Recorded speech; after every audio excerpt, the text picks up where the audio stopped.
शारदीय नवरात्रि के पावन अवसर पर बागेश्वर महाराज पूर्ण श्रद्धा और तपस्या के साथ मां भगवती की साधना में लीन हैं।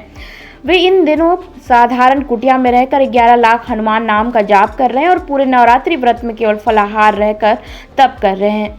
नवरात्रि के चतुर्थ दिवस पर उन्होंने मां कुष्मांडा की पूजा कर हवन अनुष्ठान संपन्न किया और भक्तों को कथा सुनाकर भक्ति का संदेश दिया। इसी दिन उन्होंने नंगे पैर तेज धूप में बालाजी भगवान परिक्रमा की, जिसमें सैकड़ों श्रद्धालु भी शामिल हुए और मंत्रोच्चार के साथ भक्ति भाव प्रकट किया। महाराज का यह व्रत और साधना विश्व कल्याण, भारत के विश्व गुरु बनने, सुख समृद्धि की प्राप्ति, भारत को हिंदू राष्ट्र के रूप में स्थापित करें और दिल्ली से वृंदावन तक की पदयात्रा से निर्विघ्न संपन्न होने और श्रद्धालुओं की मनोकामनाओं की पूर्ति हेतु समर्पित है। उन्होंने संकल्प लिया है कि जिन भक्तों की अर्जी दरबार में नहीं लग पाई, उनकी प्रार्थनाएं भी भगवान बालाजी के चरणों में स्वीकार होगी। महाराज की असाधना भक्ति, सेवा और जन कल्याण का प्रेरणादायक उदाहरण है। शारदीय नवरात्रि के पावन अवसर पर बागेश्वर महाराज पूर्ण श्रद्धा और तपस्या के साथ मां भगवती की साधना में लीन है।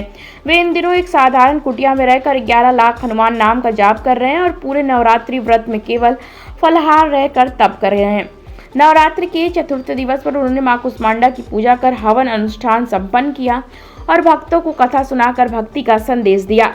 इसी दिन उन्होंने नंगे पैर तेज धूप में बालाजी भगवान की परिक्रमा की, जिसमें सैकड़ों श्रद्धालु भी शामिल हुए और मंत्रोच्चार के साथ भक्ति भाव प्रकट किया। महाराज का यह व्रत और साधना विश्व कल्याण, भारत के विश्व गुरु बनने, सुख समृद्धि की प्राप्ति और भारत को हिंदू राष्ट्र के रूप में स्थापित करने के लिए है। उनकी प्रार्थनाएं भी भगवान बालाजी के चरणों में स्वीकार हों। महाराज की यह साधना भक्ति, सेवा और जन कल्याण का प्रेरणादायक उदाहरण है। आज की पूजा मां कुष्मांडा की होती है। कुष्मांडा का अर्थ क्या होता है? वैसे तो संस्कृत में कुष्मांड का अर्थ यदि संस्कृत से हिंदी किया जाए तो हमारे गांव में, अब पता नहीं आप लोग क्या कहते हैं, हमारे गांव में तो कुम्हड़ा कहते हैं। कुम्हड़ा जानते हो? हैं? आप लोग जानते हो? इतना बड़ा होता है। कद्दू नहीं, कुम्हड़ा।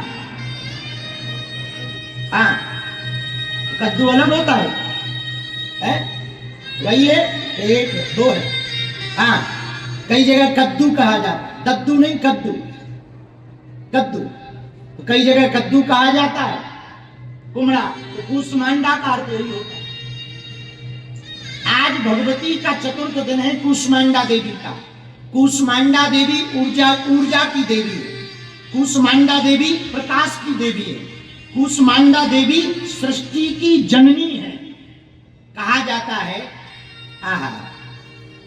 जब ब्रह्मा जी ने सृष्टि बनाई तो अंधेरा था। अब अंधेरे में सृष्टि तो बनने लगी पर दिखाई ना पड़े,